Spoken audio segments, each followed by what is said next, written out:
السلام علیکم ورحمت الله وبرکاته. د ریحان کمپیوټر اکاډمۍ ته ښه راغلاست درته وایم. تېره ویډیو کې مو د کمپیوټر عناصر او برخې وپېژندلې چې کمپیوټر له کومو عناصرو او برخو څخه جوړ شوی دی. نننۍ ویډیو کې به د کمپیوټر د استعمال ځایونه وپېژنو. کمپیوټر په کومو ځایونو کې استعمالیږي. د کمپیوټر د استعمال ځایونه: لومړی بزنس، دوهم بانکینګ، دریم ایجوکیشن، څلورم مارکیټینګ، پنځم هیلث کیر، شپږم انجینرینګ ډیزاین، اووم ملیټري، اتم ګورنمنټ. اوس راځو هر یو په تفصیل سره بیانوو. لومړی بزنس یا تجارت. کمپیوټر د تجارت په برخه کې د مالی محاسباتو لکه د بودیجې معلومول، تجارتي اعلانات، د پیرودونکو د ډیټابیس جوړول او په ګدام کې د موجوده موادو ساتنه او حفاظت کول. دوهم بانکینګ یا بانکداري. نن ورځ بانکونه په مکمل ډول د کمپیوټر پورې تړلي دي چې د خپلو پیرودونکو لپاره لاندې اسانتیاوې برابروي. آنلاین اکاونټینګ. په اکاونټ کې د موجوده پیسو مقدار معلومول، د پیسو ذخیره کول، د پیسو حواله کول، همدارنګه د پیسو راکړه ورکړه. دریم ایجوکیشن یا تعلیم.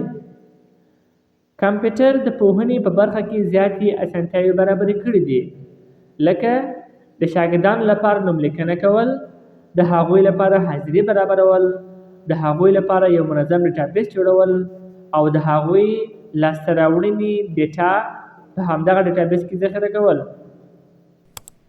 څلورم مارکیټینګ یا بازار موندنه.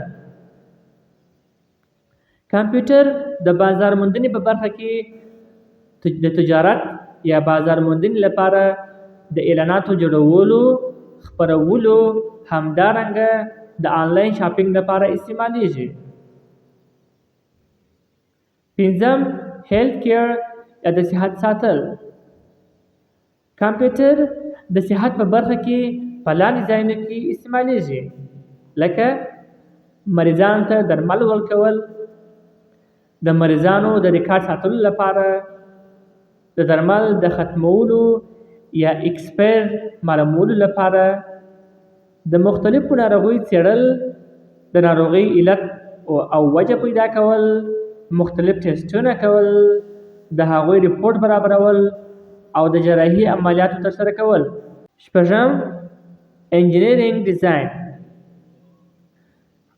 انجینرینګ ډیزاین دا برخه د کمپیوټر د ډول ډول شیانو د نقشو یا ډیزاین کولو لپاره استعمالوي، لکه د ودانۍ په برخه کې د ودانیو لپاره تصویران او نقشې برابرول، د هغوی ایډیټ کول، سمول، د مزدورانو سامان او داسې نور شیانو لپاره ډیټابیس جوړول او داسې نور. اووم ملیټري یا پوج. اوس مهال کمپیوټر په پوجي او دفاعي برخه کې په ډېره زیاته اندازه استعمالیږي، لکه عصري یا موډرن ټانکونه، میزایل او داسې نور وسلو د کنټرول او اداره کولو لپاره استعمالیږي. همدارنګه د ډرون یا بې پیلوټه کمرو الوتکو کنټرولول، د چاپو د وهلو لپاره پلان جوړول، د پوجانو سره د خبرو کولو، پیغام استولو، ویډیو کانفرانس او داسې نور لپاره استعمالیږي.